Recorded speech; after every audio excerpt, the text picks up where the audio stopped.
Hola, ¿qué tal? Bienvenida, bienvenidos a Libremente por la Salud Mental desde Málaga y a través de Onda Local de Andalucía. Abrimos hoy de nuevo las puertas del Congreso de los Diputados en la Sala Campo Amor. ¿Por qué? Porque les vamos a ofrecer un extracto de lo que sucedía allí el pasado 27 de octubre en esas jornadas de salud mental y suicidio, ¿no? Eh, Vamos a ofrecerles lo que allí se vivió en una mesa que promete realmente ser profundamente humana, donde la experiencia personal y la sensibilización se unen para romper el silencio y luchar contra el estigma. En esta mesa está Olga Real, presidenta de la Fundación Manantial y de la Federación Salud Mental Madrid, que va a ofrecer una visión desde el movimiento asociativo. Luego hablará Sergio Hernández, director del documental El estigma del silencio, que va a aportar una mirada desde los medios audiovisuales. Rafael Martínez, activista en prevención del suicidio, compartirá su experiencia desde la familia. Así pues, os invito a que se escuchéis y estéis atentos a todo lo que ahí se habla. Onda Local de Andalucía. Aquí tenemos una imagen de algunas de las asociaciones que estamos a nivel de Madrid, pero una de las cosas que más nos gusta y con las que tenemos que trabajar y defender siempre es, primero, que trabajamos, es decir, que quitamos trabas, quitamos obstáculos para las personas que están, fijaros, en estas asociaciones. Por cierto, Maite Lepé también está en esta asociación, y hay otras asociaciones que no están en la federación, pero no importa, porque trabajan como entidades, como es el caso de la Asociación de la Barandilla, o como muchas de las fundaciones que estáis aquí, y federaciones que estéis aquí, trabajamos por la salud de las personas. A lo mejor nos especializamos en unas patologías o en unos trastornos, pero trabajamos por las personas. Y detrás de cada una de las personas que están aquí, de los voluntarios, ¿cuántos no multiplicamos? Fijaros, 100 profesionales, por decir algo, pueden ser más. 210 voluntarios, por decir algo, pueden ser más. 3.200 familias, pues por decir algo. Pero, sinceramente, detrás de cada familia, cuando hablamos de familia, ¿de qué núcleo de familia? ¿Qué tantas personas no hay en el entorno? ¿Qué tantas personas, os doy un ejemplo personal, te metes en el ascensor, entras en el ascensor de casa, tú eres parte de una familia que tiene un problema de salud mental, puede ser propio, puede ser de un ser querido, puede ser de quien sea, o de tu vecino. El hecho de estar y de charlar tranquilamente, de evitar los miedos, porque recordáis que hace unos años, si tú eras vecino de una persona que tenía un problema de salud mental, dígase esquizofrenia, era como que, Junivel, bueno, me voy corriendo, no me meto en el mismo ascensor porque quién sabe lo que va a pasar. Eso aparentemente va cambiando, pero no tanto. Cuando preguntas, María, ¿qué estamos viendo? Pues estamos viendo que hay una mayor concienciación social, por una parte promovida por el COVID, por la pandemia, también porque se está psicologizando, como decía antes Javier Urra, el lenguaje social. Ahora es muy fácil decir, es que eres bipolar. A ver, ¿qué quiere decir que soy bipolar? ¿Que cambio de opinión, de repente pienso esto y de repente el otro? Es que estás esquizofrénico. Bueno, y lo que no nos damos cuenta es que a veces, utilizando este tipo de lenguaje, lo que estamos haciendo es banalizar realidades muy dolorosas para las personas que lo viven y para el entorno. Y que tenemos que tomarnos esto en serio, porque también lo comentaba antes Junivel, ¿no? Y lo comenta también Mercedes Navío, que estará con nosotros al final, ¿no? Los malestares de la vida son malestares, son dolores, claro que los sufrimos, pero posiblemente no es comparable al sufrimiento extremo que tiene una persona con ideación suicida, ¿no? Por cierto, quiero agradecer, por si no lo he hecho, que a veces lo hago de forma muy informal, por supuesto, a la Asociación La Barandilla, a Ana Lancho, a Junivel, a José Manuel Dolar, que está siempre aquí metiéndonos cizaña, ¿no? Como diciendo, venga, hay que moverse, hay que hacer cosas. Quiero dar también las gracias a mi instituto, al Instituto Maestro Juan María Loenet, fijaros, un maestro, también juez de paz, que está colocado en un centro que está en una zona rural, en la frontera entre lo que es la Comunidad de Madrid, la Comunidad de Castilla y León, la Comunidad de Castilla-La Mancha, y a los 3 alumnos que tengo en este momento supervivientes, porque una de ellas estuvo malilla esta mañana, quería escuchar mucho la ponencia sobre Guardia Civil, porque ella quiere ser Guardia Civil. Estamos en una zona donde hay muchísimos profesionales de la Guardia Civil que vienen al instituto a darnos charlas sobre diferentes temas. Bueno, ella no está, Rocío no está, pero Patricia también se nos ha tenido que marchar por motivos personales, pero os voy a pedir, por favor, que demos un fuerte aplauso a Aarón, a Imane y a Carolina, que están aquí como supervivientes y como embajadores de la salud mental, porque, por supuesto, no les va a tocar hablar en este momento, que José Manuel antes, menudo nervio, ha entrado por ahí, se movían los asientos, pero sí van a ser embajadores un poco de lo que estamos aprendiendo en la jornada de hoy, que por cierto no dejamos de aprender, yo no dejo de tomar notas. Bueno, quería solamente mostraros un par de cosas más. Vamos a ver. Vamos a ver. Esta es mi asociación de base, creada en el año 89. Lo traigo a colación porque, fijaros, hecha en el año 89, con 500 socios en su momento, 500 socios que en su momento empezaron a dividirse en otras asociaciones, afortunadamente para nosotros. Porque no sé si os habréis dado cuenta, pero cuando tienes un problema de salud mental o tienes ideas autolíticas, lo que necesitas es un entorno que te acompañe, que es lo que hacemos las asociaciones. Y no es lo mismo tener un recurso cercano que tener que moverte e ir, no sé, coger el tren. En este momento tenemos socios y amigos que pueden hacer eso, pero hace unos años no podían hacer eso. Estamos desde el año 89 y fijaros, salud y alternativas de vida. O sea, qué forma de pensar tan positivo, ¿no? Otra cosa que os quería comentar, porque no trabajamos solos, o sea, no podemos hacer las cosas solas, tenemos que trabajar en red como hacemos prácticamente todas las personas que estamos aquí. Y fijaros, como asociaciones nos federamos, hemos estado federadas desde hace muchos años, pero ya hará unos 15 años que nos juntamos en el formato que tenemos en este momento. Pasamos de ser un MASAM a la Federación Salud Mental Madrid y lo que hacemos es colaborar pues, con todas las entidades que podemos, porque sabemos que solas no lo podemos hacer. El CERME, que os voy a contar del CERME, ¿no? Que os voy a contar de la Confederación, muchas de las cosas que hacemos, muchos de los programas que hacemos nos vienen a través de la Confederación Salud Mental España. Por ejemplo, programas educativos que llevamos a los centros como Descubre tu Salud Mental, que básicamente lo que nos hace es potenciar esta cultura de la resiliencia, ¿no? Tenemos que centrarnos en nuestras fortalezas. Este año, a nivel internacional, a nivel mundial, cuando en la campaña del Día Internacional de la Salud Mental, el 10 de octubre, se hablaba de la vulnerabilidad. Todos somos vulnerables, defiende tu salud mental.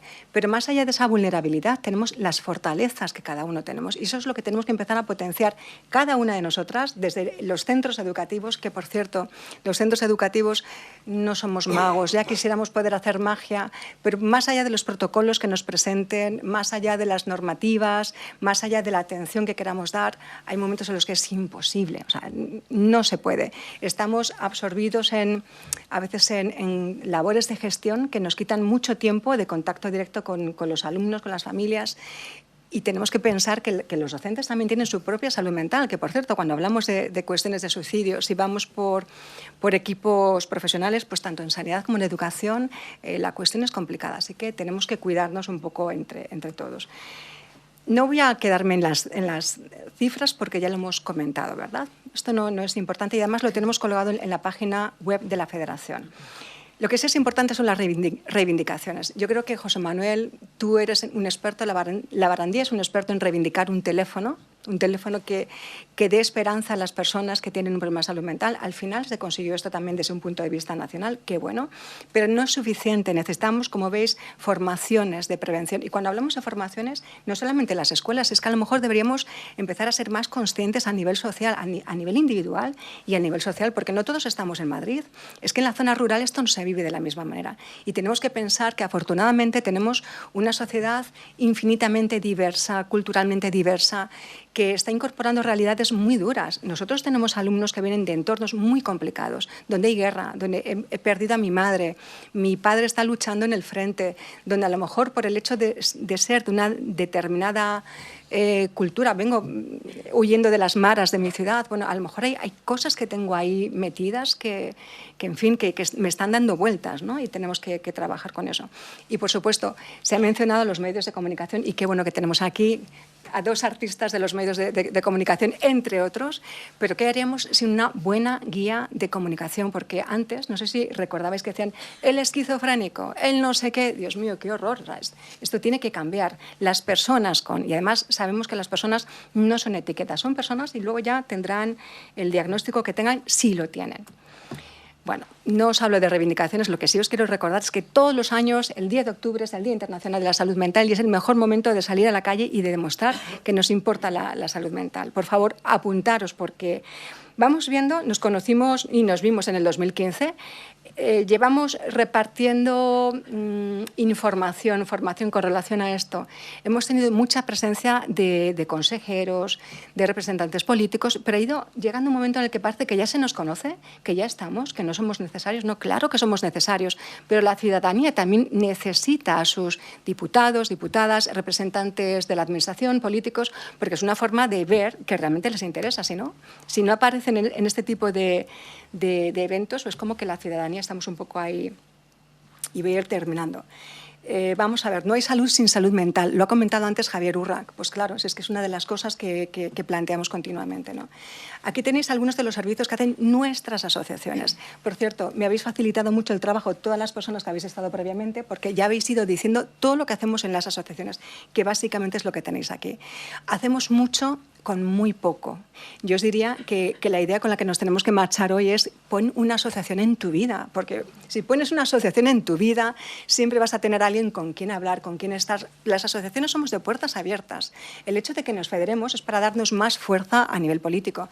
Y el hecho de que creemos fundaciones, como la que creamos hace 30 años, la Fundación Manantial, por cierto, soy presidenta del patronato de la Fundación Manantial, es decir, soy representante de la asociación, de una de las asociaciones, ASAF, la que os mostraba antes, que en su momento tuvo esa visión de decir, bueno, como asociaciones no podemos generar centros de rehabilitación laboral, no podemos generar centros de día, no podemos generar equipos de apoyo sociocomunitario. Necesitamos que si la administración no hace esto o no tiene la suficiente infraestructura, que nosotros la queremos como asociación, como asociaciones.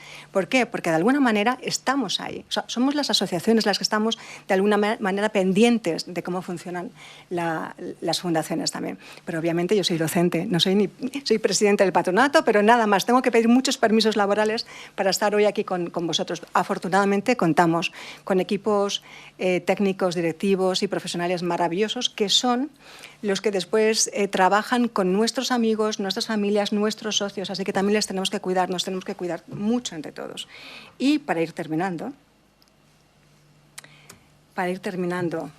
algunas de las reivindicaciones, y os voy a dar también alguna idea positiva, porque me ha encantado lo del 0% porcentaje de suicidios que nos ha presentado AMAI. Tenemos muchos casos. Cuando hablamos de asociaciones, 16 asociaciones en la Comunidad de Madrid, imaginaros, estamos repartidos y no somos suficientes. Tenemos casos de personas que, como os decía, tienen a su madre que está con estas ideas autolíticas, te marchas a trabajar, vas con ella con mucho esfuerzo al centro de salud mental y te dicen, bueno, pues tiene que venir dentro de 6 meses. No es posible dentro de 6 meses. ¿Qué hago yo mañana? Y no tengo dinero para pagar a una persona ni que le atienda, ni la consulta, ni nada de esto. Bueno, frente a las situaciones que tenemos aquí, quiero contaros también que las asociaciones funcionamos muy bien, porque además de los grupos de ayuda mutua, de todos los talleres que tenemos grupos de WhatsApp con los que de repente se desata la alerta y si tenemos un socio, un amigo, una persona que dice estoy muy mal, me quiero quitar la vida, como ha pasado, llamamos al teléfono pertinente y de repente se presentan las personas adecuadas para atender esa situación. Tenemos más de un caso resuelto en este sentido. Por supuesto, también tenemos el caso de personas muy queridas que se nos han marchado porque no han soportado este dolor, que es un dolor vivencial, que tiene que ver con esos determinantes sociales de los que se nos habla últimamente, ¿no? Claro que hay dolencias de la vida, pero si yo me levanto hoy sin trabajo, no puedo pagar la hipoteca, no tengo dinero para dar de comer a mis hijos, me van a echar a la casa, Dios mío, pues decidme si esto no puede llevar a un problema de salud mental o a un problema de ideas autolíticas, ¿no? Aquí tenemos algunas de las cosas que ya habéis mencionado previamente. No tenemos que juzgar a las personas. Necesitamos la escucha activa, ayuda profesional, acompañamiento, los grupos de ayuda mutua que también funcionan en las asociaciones. No paternalismo, porque imaginaros cómo nos sentiríamos, cómo sentiríais vosotras si de repente, de la noche a la mañana, de ser una persona funcional, con tu autoridad, con tus derechos, se te tratara como si fueras pues, un bebé que no entiende lo que se te está contando. No presionar, más empatía, informarnos. Por supuesto, las asociaciones. La colaboración ya sabemos, la marcha ya la sabemos, las gracias ya las sabemos y quedaros, por favor, también con esta imagen de la Fundación Manantial. ¿Por qué? Porque vamos en red y en conexión. Como asociaciones nos unimos en federación porque necesitamos trabajar nuestras reivindicaciones políticas, educativas, sanitarias como entidad. Es muy difícil, es más difícil que nos atiendan de una en una, pero como bloque es mucho más fácil. Y como os decía, Fundación Manantial. Finalmente, si necesitamos más apoyo, más centros de día, más centros de rehabilitación laboral, más residencias, más espacios para que algunos de nuestros socios, como nos ha pasado a veces, no se queden en situación de calle. Por favor, tenemos que reivindicar a los políticos, que no sé si nos escucharán en algún momento, a los diputados que trabajen con nosotros, las fundaciones, las asociaciones que llevamos años aquí. Somos de reconocido prestigio, de reconocida solvencia, tenemos a las asociaciones detrás, es decir, las personas que vivimos los servicios y que podemos dar esta calidad percibida. Pues mira, esto funciona o esto se podría mejorar, siempre con cariño, ¿no? Y poco más. Estoy feliz de estar aquí, de que hayan podido venir mis alumnos, de que mi centro me haya dado permiso, que no es una cosa que pase habitualmente, de que organicéis esto y de que estemos en la casa de todos. Y, por cierto, recordad que somos un faro de luz para todas las personas que nos necesitan, que cuidarnos es necesario y que desde nuestro autocuidado cuidamos a los demás. Así que gracias por estar y gracias por dar voz al movimiento asociativo y a la Fundación Manantial.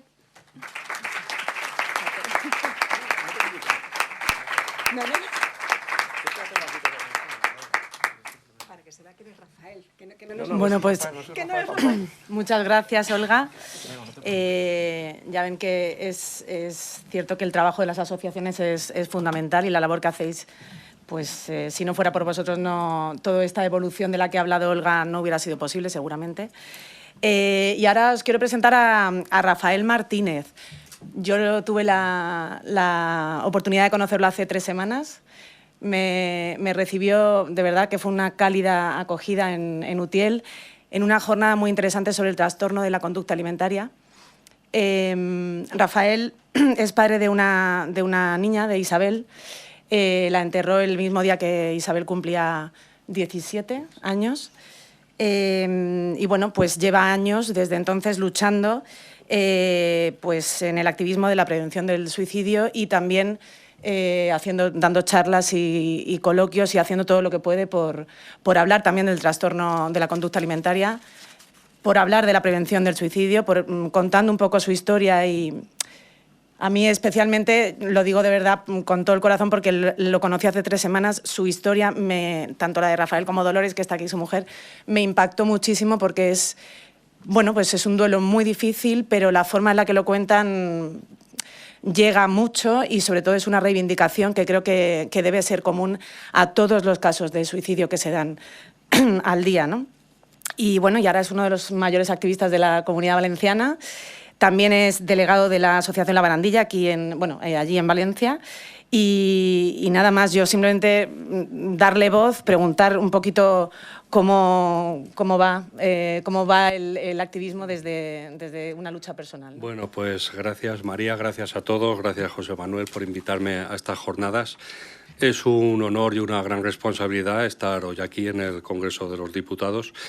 Sinceramente me siento pequeñito, dado los profesionales y la gente que está hoy aquí hablando, porque yo lógicamente en una charla de prevención del suicidio tengo poco que aportar cuando no pude prevenir ni el de mi hija, ¿no? Tampoco podría hablar a ciencia cierta que mi hija se suicidó, ya que no se abrió investigación ninguna tras su muerte, entonces no sabemos a ciencia cierta, o no sabré nunca, si se tiró instada o se tiró voluntariamente, pero bueno, eso es un caso particular. Entonces, pues desde su muerte sí que pues eso voy reivindicando. Nos reunimos con muchas familias que han pasado lo mismo, han pasado por un suicidio.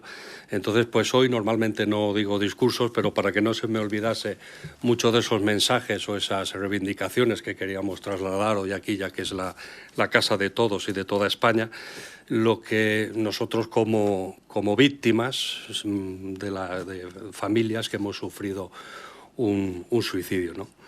Entonces, pues nada, voy a leer un poco el breve discurso, ¿no? Entonces comienzo. La peor palabra es la que no se dice. Por eso hoy aquí rompo el silencio de tantos. No estoy aquí para dar pena o lástima ni para buscar gloria. Estoy para reclamar y exigir a quienes tienen el poder de hacerlo y nos representan, a nuestros gobernantes, aparten por una vez sus colores, banderas y tomen las medidas oportunas que destinen los medios y recursos necesarios para evitar más tragedias.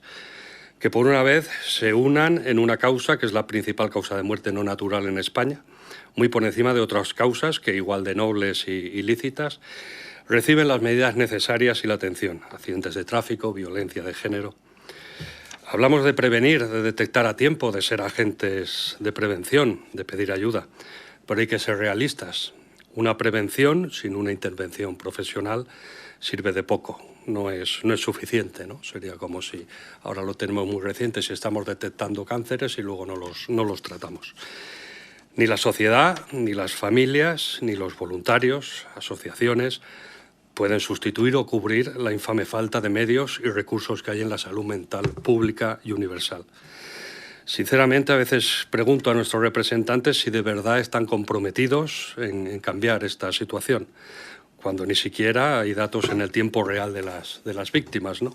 Se saben los datos casi con un año después. Es algo que choca un poco. Es muy difícil corregir cualquier situación cuando no se tienen datos. Si se habla del día o el mes que toca, entonces sí, pues nos hacemos la foto, vamos pero luego durante el año, cuando yo pienso que debería de ser algo, con las cifras que hay, cada vez afecta a más niños y a más adolescentes, se debería de hablar prácticamente todos los días de esto. No hay una coordinación entre comunidades autónomas, ni hay un plan a nivel nacional serio, firme, con vistas al futuro, no a las próximas elecciones. Esto está claro que no se va a cambiar en 6 meses. Hablar de prevención, lógicamente no se van a ver los resultados en 2 ni en 4 años. Hay que tener vistas más al futuro. Los casos de suicidio adolescente infantil, ¿a qué esperan con acabar con la lacra del bullying en los colegios? Es uno de las puntas, ¿no?, donde más chavales y chavalas lo están pasando. Legislar una ley que proteja a los niños. Los TCA, trastornos de conducta alimentaria, que es lo que padecía mi hija Isabel, anorexia nerviosa, la tasa de mortalidad es una de las más altas por suicidio. Hay provincias en España que no tienen ni una sola unidad especializada. Son unidades que no estamos hablando de UCIs, apenas necesitan una cama y una asistencia psicológica. Donde ingresaron a mi hija, en la FE en Valencia, podemos presumir de tener 11 camas en la Comunidad Valenciana, algo que es lógicamente poco, pero bueno, podemos presumir porque, como decía, hay otras provincias en España donde no hay ni una. ¿Qué más cosas se pueden hacer si no se aplican ni los protocolos? Lo estamos viendo lamentablemente todos los días, ya no solo en colegios, sino incluso dentro del mismo sistema sanitario. En esto de los protocolos tengo experiencia. En el caso de mi hija Isabel, enferma de anorexia y tras 2 sobreingestas de pastillas, llevar los brazos totalmente llenos de autolesiones, brazos y piernas. El día porque mi hija estaba en tratamiento psicológico, hay que decirlo todo, como digo antes, pienso que si no se toman las medidas, si no se saben las cosas, no se dicen. Entonces, yo sí que reivindico mucho más medios y profesionales, pero también que estén mucho más formados de lo que lamentablemente tuvimos. Entonces, el día que se dignó en escribir la psiquiatra que trataba a mi hija en la unidad de salud mental de Requena, tras venir de un ingreso, de tener trastornos de conducta alimentaria, de, como decía, autolesionarse, pues yo solo voy a leer lo que escribió 3 días antes de que mi hija saliera por el balcón. La enterré el día de su cumpleaños. Actitud inhibida, escaso contacto visual, temblorosa, inquietud de piernas. Cuenta que está peor de ánimos desde hace 2 semanas, con mucho pensamiento de muerte y deseo de desaparecer. Ha pensado en sobreingesta de medicación, pero como ya lo ha probado y ha visto que no lo ha conseguido, y además ha tenido una experiencia desagradable, ha pensado en defenestrarse. Pero como vive en un segundo piso, sabe que puede hacerse mucho daño y no perecer en el intento. No consigue pensar en otras formas disponibles de lograrlo. Ha realizado cortes en los antebrazos y dice que se ha informado de cómo hacerlo correctamente para morir, pero de momento no se ha atrevido. Ha caído en un círculo vicioso de consumo de THC para evadir la voz interior que le insta a no comer. Realiza atracones y luego posteriormente se provoca el vómito. No ve la salida a esta conducta. En el momento actual se encuentra muy carente de cualquier estrategia válida del manejo del malestar. Verbaliza sentimientos de desesperanza. Me solicita ayuda para poder salir de esta crisis. No cree en el ajuste farmacológico. Se entrevista con mi mujer, preocupada porque no es posible realizar una supervisión las 24 horas de la conducta de su hija Isabel, ya que en cuanto haya algún mínimo margen se escapa de casa, consume, realiza atracones. Temor ante la impulsividad de la paciente y los deseos verbalizados y repetidos en torno a la muerte. Dice que cuando ingresó en la UCA, Isabel estaba como ahora a nivel de vómitos y no presentaba tanta gravedad en su conducta. Ese día no nos dijeron absolutamente nada. Yo este parte lo recuperé 4 meses después de su muerte. Ese día pues se marcharon como siempre antes de cumplir su horario a su casa. Entonces, como hemos dicho muchos especialistas, lógicamente el suicidio cero nunca puede ser. Hay muchos casos que no se pueden prevenir, pero hay casos que simplemente cumpliendo un protocolo, mi hija no tenía que haber salido de esa unidad ese día. Entonces, hace falta mucha formación, mucha mejor gestión. Lamentablemente, y tras las experiencias con familias, esto no es un caso aislado. Muchos casos no se pueden evitar, pero nosotros nos sentimos maltratados y abandonados por un sistema que no protege a nuestros hijos, que no respondió como debía. Es una vergüenza que día tras día se den casos por no cumplir los protocolos, que tras una crisis o un intento te den una pastilla y te manden a tu casa. Hace falta muchos profesionales y recursos, sí, pero también hace falta más empatía y mejor gestión de lo que tenemos. La asistencia en salud mental no puede darse por el código postal que pertenezcas, donde vivas, o por la suerte que tengas con el médico que te toque. La suerte es para los casinos. Así que les pido a nuestros gobernantes aparten una vez más sus diferencias y trabajen en un bien común. El suicidio no entiende de colores, ni de siglas, ni de banderas. Por eso, desde 3 años estamos recogiendo firmas para presentar esta petición, tanto al Congreso de los Diputados como en mi comunidad, la Generalitat Valenciana. Estamos pidiendo duplicar la capacidad de ingreso en las unidades de trastornos de conducta alimentaria. Como decía, son unidades muy baratas. Hace falta una cama y poco más.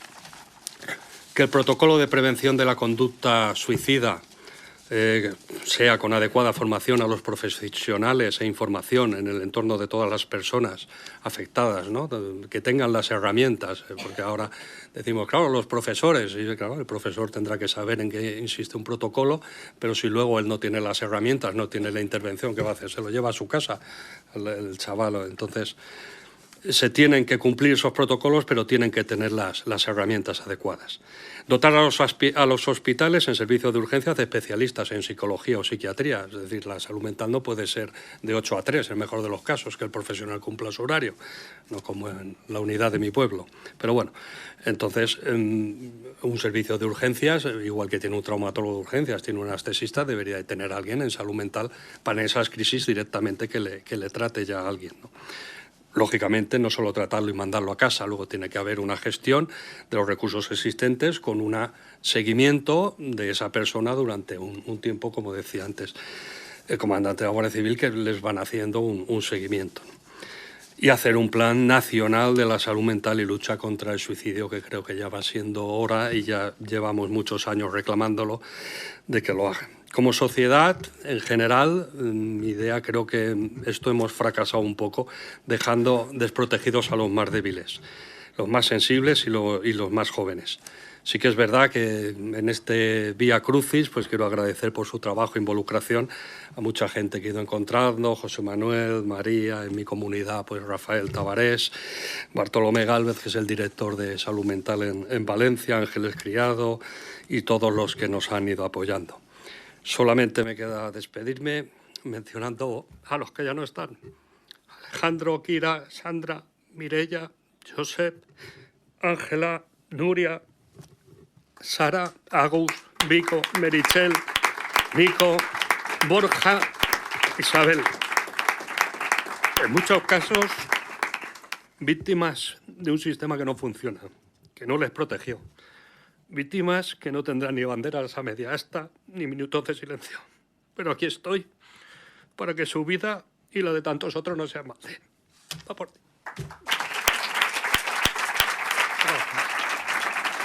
Lo siento, por...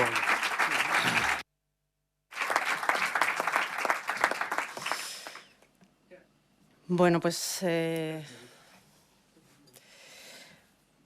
vamos a... Muchísimas gracias por tu testimonio, por la reivindicación, que estamos, además, como decías, en la casa en la que hay que hacerlo, y todo el apoyo, porque de verdad que es duro escuchar estas historias. No, me quedo como sin palabras, ¿no? Vamos a presentar un poquito, vamos a darle paso al arte un poco para quitarle un poquito suavizar el tema. Voy a presentar a Sergio Hernández, director del documental El estigma del silencio, un documental que podéis ver en Filmin, un documental que, bueno, lo digo yo que sé un poquito de audiovisual, es una obra de arte, de verdad es muy bonito, muy emotivo, muy bien hecho, con muchísimo cuidado. Se está proyectando ahora en institutos, en centros de enseñanza, en ayuntamientos, centros culturales y, bueno, es uno de los más vistos, si no de Europa, pero de España seguro, sobre prevención del suicidio. Pues nada, Sergio, cuéntanos un poco tu experiencia y cuál es tu visión desde que has hecho me imagino que no conocías nada estos temas, a partir de ahí, de las personas a las que has conocido, familias. Cuéntanos un poquito. Bueno, antes de nada, de empezar mi intervención, me gustaría poneros el tráiler del documental que ha comentado María y una vez lo veamos, pues ya empiezo mi intervención, ¿vale? Muchas gracias. En España se producen más de 11 suicidios al día. Más de 200 personas lo intentan a diario. Cada 7 minutos, una persona intenta suicidarse en nuestro país. Ya le pregunté que dónde estaba mi hijo. Ella me contó que se había suicidado. Dejo este mensaje por si me pasa algo. No será que no he avisado a los servicios públicos de salud mental que no quiero seguir viviendo y que he intentado suicidarme muchísimas veces. Porque es la única forma que veo de acabar con el sufrimiento que tengo aquí. No quieres morirte, lo que tú quieres es dejar de sufrir. Que esto supere las cifras de accidentes de tráfico, de violencia de género, y parece que esto no pasa. Que ser conscientes de que esto está pasando es el primer paso para poder empezar a cambiarlo. El suicidio no deja de ser en la actualidad una verdadera epidemia. Los niños se suicidan desde los 7 años y las estadísticas del INE dicen de 99 para arriba. 1 de cada 4 se pueden llegar a suicidar, con lo cual si no somos ninguno de los que estamos aquí, pues serán nuestras parejas, nuestros padres, hijos, amigos. Sinceramente tengo la sensación que hay más suicidios que esos que aparecen en las estadísticas oficiales. Nada más que veía el intentar quitarme la vida. Ni más se suicidó, ni va a haber ni una bandera media asta. Y la sensación es eso, que son vidas de segunda. Que realmente entienda que lo que le pasa nos preocupa de manera real. Ahora lo que hago es celebrar 2 cumpleaños. El día de mi nacimiento y el día del segundo nacimiento. Teléfono contra la obsesión, ¿qué podemos ayudarle? Buenos días. Las llamadas trágicas, por ejemplo, son cuando nos llaman niños. Mi hijo, él se suicidó con 17 años recién cumplidos. No hay derecho. Basta de dar la espalda. Queremos un plan de prevención del suicidio. Por cada suicidio consumado, al menos 7 personas de su entorno quedarán emocionalmente marcadas para siempre. La vida se limita a un verbo, vivir. La vida no es fácil para nadie, pero sí que es verdad que de esto se sale. Aunque estés sufriendo mucho, el dolor va a pasar. No va a ser para siempre. Siempre vas a encontrar formas.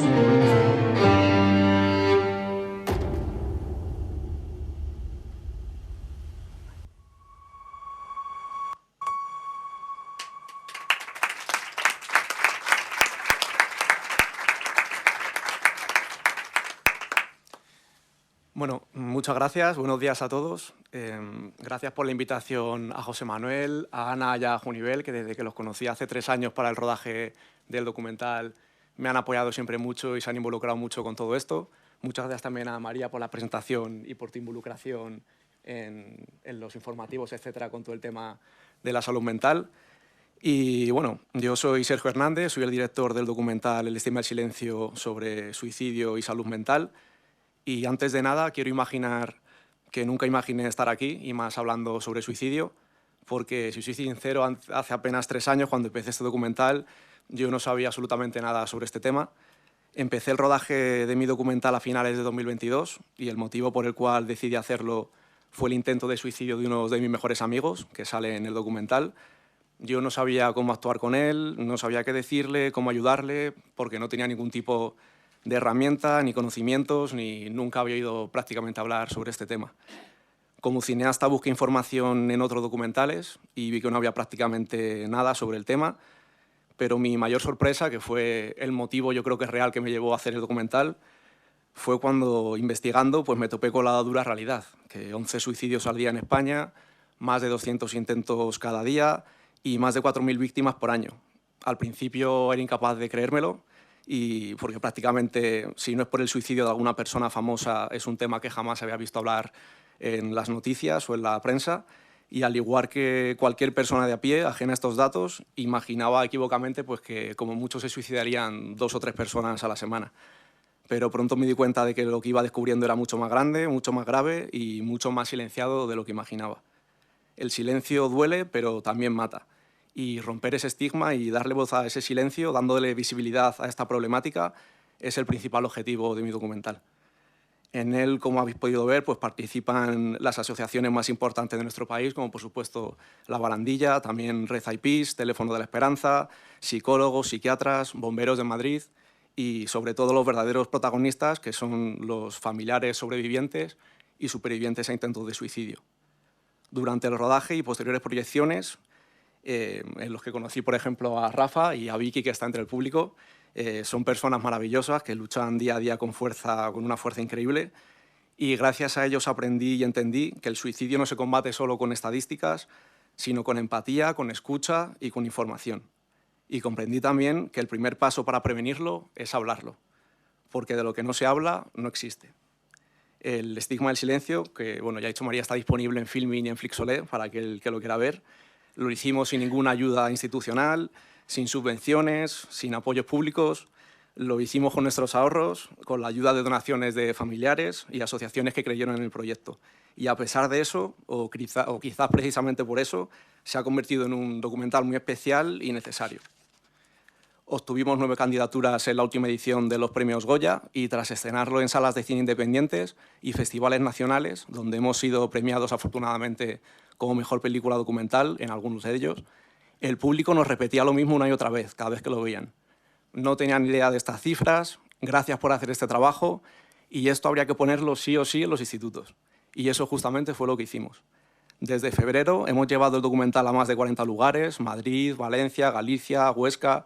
Hemos estado en centros educativos, centros culturales, teatros, auditorios, ayuntamientos, desde las Cortes Valencianas, Teatro Olímpica, Olimpia o la Universidad Carlos III.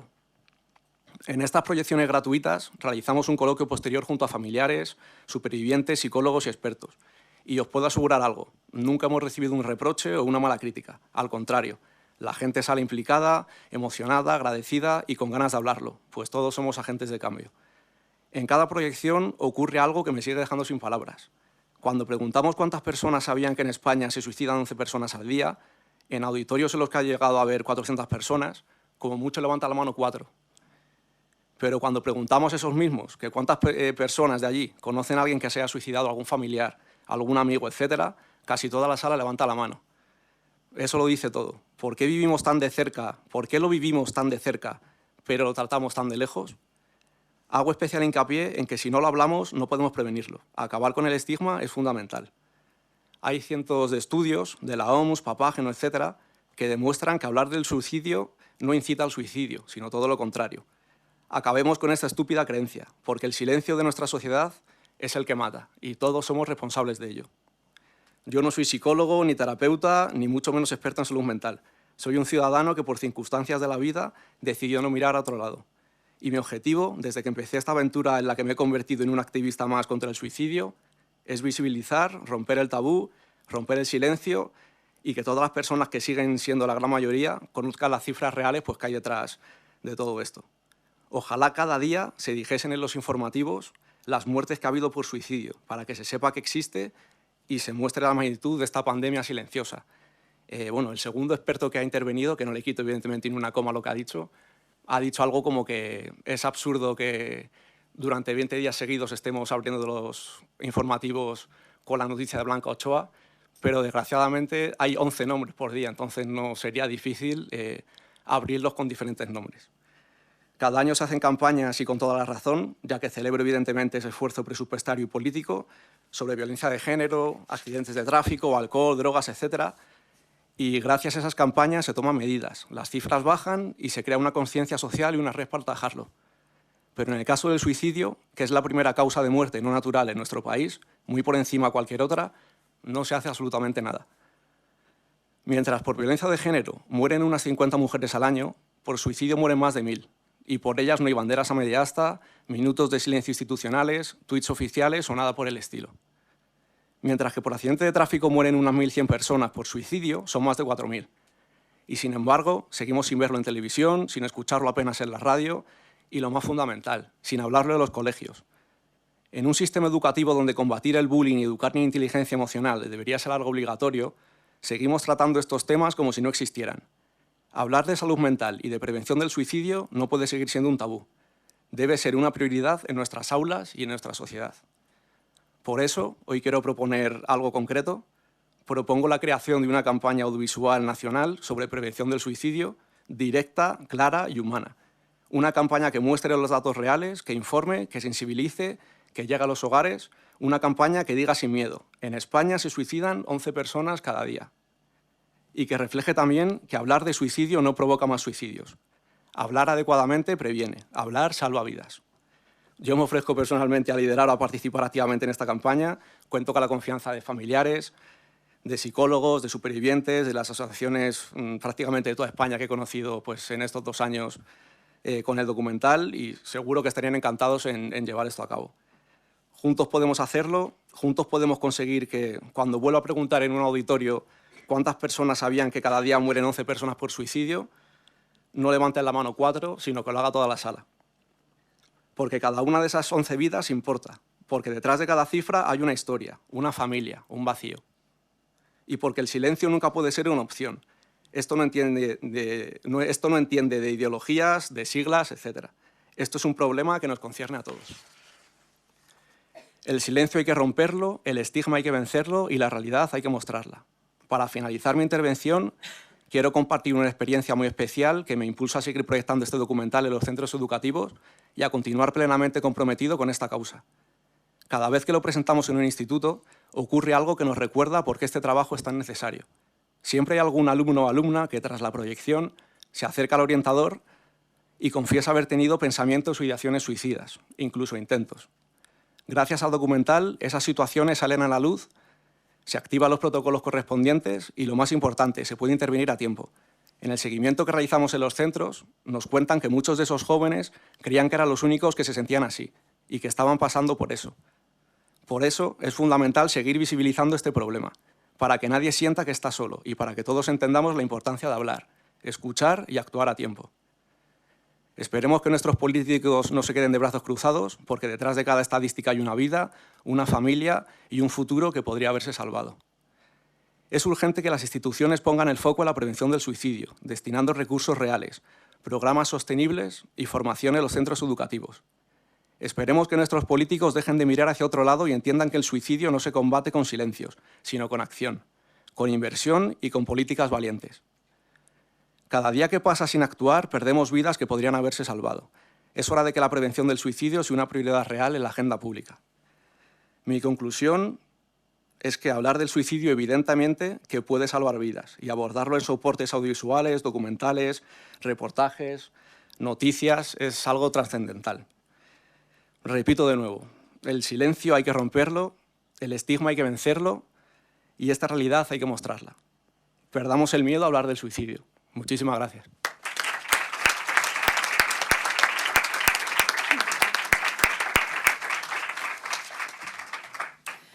Gracias, Sergio. Bueno, por supuesto, todo mi apoyo en esa campaña que propones crear, y cojo el testigo para seguir hablando y haciendo lo posible en la parte que me toca desde un medio de comunicación grande, pues para seguir hablando de prevención del suicidio, y si puede ser una vez al mes, una vez a la semana o una vez al día, pues cuanto más mejor, de verdad, todo mi respaldo.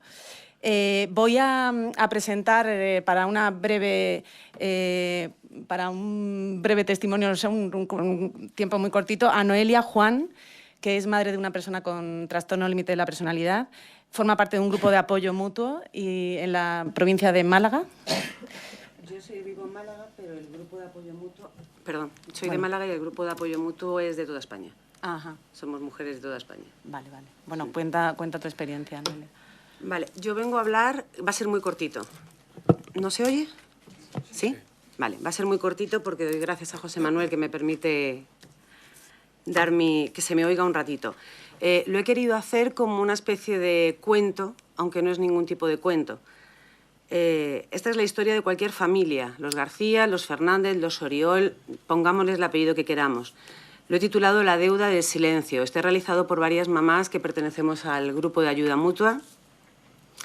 Y dice, la casa de los García olía a desesperación contenida. Laura, su hija de 16 años, se movía por el salón con una tensión invisible, como si el aire mismo le doliera. Había sido diagnosticada con trastorno límite de la personalidad, un diagnóstico que había caído sobre la familia como una losa fría. El TLP de Laura se manifestaba en tormentas emocionales repentinas, un miedo aterrador al abandono y periodos de profunda inestabilidad. Los episodios de crisis eran agotadores. Una noche, el miedo al abandono la llevó a un acto desesperado y aterrador que obligó a una intervención de emergencia. Tras el alta hospitalaria vino la realidad brutal, la sanidad pública. Lo siento, señora García, le había dicho la trabajadora social con una expresión de genuina impotencia. Nuestra unidad especializada de TLP tiene una lista de espera de casi 1 año y medio y tenían la gran suerte que en su provincia, como ha dicho Rafa, tenían una unidad de TLP, que no todas la tienen. No tenemos recursos para un ingreso residencial inmediato. Solo ofrecemos terapias en este momento. Cada 3 meses, 4 meses. La madre en ese momento sintió que el suelo se hundía bajo sus pies. 1 año era demasiado tiempo. Era la diferencia entre el riesgo constante y la esperanza de una vida estable. ¿Y la residencia, los centros de día?, preguntó el papá. La trabajadora social desvió la mirada. ¿Existen centros? Sí, pero todos son privados, muy especializados y, por supuesto, muy caros. Estamos hablando de cifras entre 5 y 6.000 euros todos los meses. Esa tarde, sentados en su pequeño salón de su casa, el papá y la mamá abrieron las carpetas de los centros. Los nombres sonaban prometedores. Los presupuestos, sin embargo, eran asfixiantes. Un programa residencial de estabilización de 3 meses costaba más que la hipoteca anual de su piso. La terapia semanal intensiva, individual, que necesitaría Laura después era otro coste mensual totalmente inasumible. El papá fue el primero en hablar. Pediremos un préstamo, el máximo. Usaré mis ahorros de jubilación como aval. La madre lo miró sintiendo un nudo en el estómago que no tenía nada que ver con la pena, sino con el miedo a la ruina. Pero es una locura, es nuestro futuro. No, Laura es nuestro presente, replicó él con rostro cansado. No vamos a esperar a que la lista de la pública la trate. No puedo. Tenemos que salvarla. La decisión estaba tomada. Se endeudaron hasta el límite. Un préstamo personal con intereses altísimos, el vaciado de la cuenta de ahorros y, finalmente, un pacto silencioso de renunciar a todo gasto que no fuera esencial. Laura ingresó en la clínica 2 semanas después. El centro era luminoso, terapeutas cualificados y programas intensivos de dialéctica conductual que prometían ser la llave de su estabilidad. Por primera vez en mucho tiempo sintieron un débil resplandor de esperanza, aunque viniera con un precio escrito en números rojos. Los meses pasaron. El progreso de Laura fue lento, con altibajos, pero era progreso. El precio a pagar, sin embargo, se manifestaba de forma palpable. Las cenas familiares se convirtieron en comidas frugales. La deuda era una sombra constante, un tercer miembro de su matrimonio que susurraba cifras aterradoras cada noche. Una tarde, mientras revisaban el extracto bancario, la madre rompió a llorar, no de tristeza, sino de rabia. Es injusto, ella está luchando, nosotros estamos luchando y tenemos que pagar esta locura solo porque nuestro país no puede proteger a su propia gente vulnerable. Esta historia refleja lo que miles de familias, García, Jiménez, Oriol, Fernández, Rafa y su mujer, los Juan, que es la mía, están y estamos atravesando. Sentimos que nuestros hijos e hijas no existen para el estado sanitario. No se preocupan de cómo están ni si existen centros para ellos. Solo son números. Y repito, como decimos todos, ya van más de 4.000 al año. Se necesitan psicólogos clínicos, hospitales de día, se necesitan centros terapéuticos, las familias necesitamos ayuda. Se necesitan profesionales cualificados para ellos y para ellas. Necesitan y necesitamos ser tratados con respeto, con empatía, pero sobre todo ser tratados. Exactamente igual que cualquier enfermedad física visible. Imagínense por un momento, esto es un ejemplo que suelo poner yo mucho, que una paciente con cáncer, su oncólogo, pasado unos meses, la mira a los ojos y le dice: lo siento, mire señora, la mira usted, perdón, lo siento señora, pero es que lleva usted 8 meses ya de tratamiento y ya no hay dinero, es que es muy caro. Es un gasto excesivo. Usted se va a su casa, come verduritas, fruta, la cuida a su familiar y ya verá usted qué bien va a salir. Eso sería impensable. Yo pienso que eso sería impensable. Pero entonces, si con esto nos echamos las manos a la cabeza, ¿por qué? Cuando un psiquiatra me mira a los ojos a mí y me dice, mire, lo siento, no tenemos recursos para que su hija siga viva. No siga, lléveselas a casa, ocúpese usted de ella y si eso, en 6 meses nos volvemos a ver. En este caso, como en el paciente oncológica, debería de ser impensable también. Pero no, no es impensable. Si se trata de un paciente de salud mental, no hay problema. Y seguramente esa cita dentro de 6 meses que tenga mi hija o cualquier hijo de cualquiera, se va a quedar libre. Se va a quedar libre porque esa paciente ya no va a estar entre nosotros. Va a tirarse por la ventana o va a hacer cualquier tipo de cosa. Eso es lo que no se debe de permitir y yo estoy igual que Rafa. Los políticos deben hacer algo porque no está en nuestras manos. Yo doy gracias a las asociaciones que echan una mano. Pero todo no puede depender de un padre o una madre.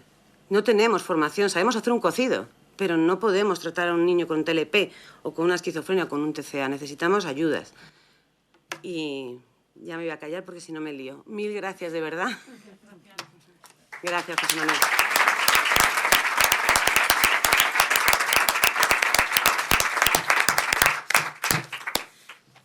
Bueno, pues muchas gracias. Yo creo que ya después de tantos testimonios tan emotivos y de la aportación también de Olga Real, pues cerramos con esto la jornada de hoy. Si no la cerramos, perdón, me he equivocado. Para no levantarnos, irnos, estamos en familia y todos somos profesionales. Bueno, decía que nos faltaba una última intervención, que el Mercedes Navío, que todos los que trabajáis en la red de recursos de la Comunidad de Madrid conocéis, me acaba de escribir, ella es directora, es la máxima responsable de salud y de hospitales en la Comunidad de Madrid y no ha podido venir. Entonces, por eso decía Ana que directamente vamos a agradecer a la gente. Ana va a terminar dando el agradecimiento. Simplemente decir que esto a la gente que nos está escuchando a través del streaming, cuando me mandabais el jueves y dije que no podíais venir, lo vamos a poner en www.labarandilla.org y me gustaría que vosotros lo mandaré a todos, que lo tenéis, que lo distribuyáis, pero no por hacer publicidad de La Barandilla, si lo hemos quitado. Es porque que se sepa que tenemos que empezar a hablar cada día más de salud mental y de prevención del suicidio. Creo que un ejemplo son todos los ponentes que han pasado hoy y esa es la intención de nuestra jornada, con lo cual ya os la mandaré también, por si alguno no os habéis enterado. Lo que no os ha gustado lo paséis deprisa, pero lo mandaré a vuestro correo y en www.labarandilla.org espero que el martes, miércoles lo podamos tener allí. Siempre dar las gracias, madridsalud.es, que vaya la gente porque también es importante. Podríamos hablar de otras asociaciones que estáis aquí, pero ahí tenéis una muy buena página donde hay muchas ideas sobre el tema de prevención. Yana, tú eres la presidenta, tú cierras. No, bueno, solamente dar las gracias a todos los que han asistido, dar las gracias también a todos los ponentes. Creo que esta mesa nos ha emocionado mucho.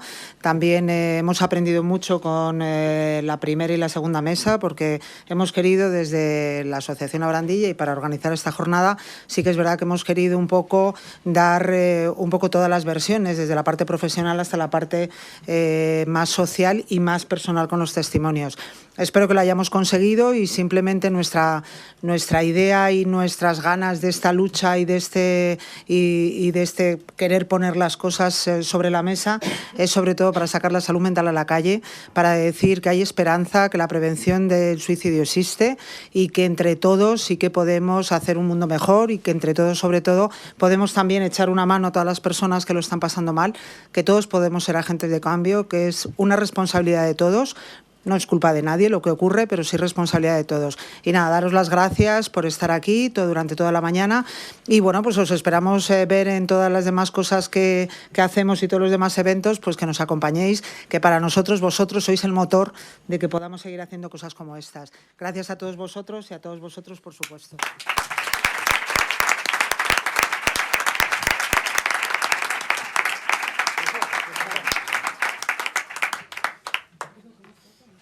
Bueno, hasta aquí un programa más de Libremente por la Salud Mental. Espero que hayan aprendido mucho y entiendan que la sensibilidad, esta jornada tiene una reflexión clara.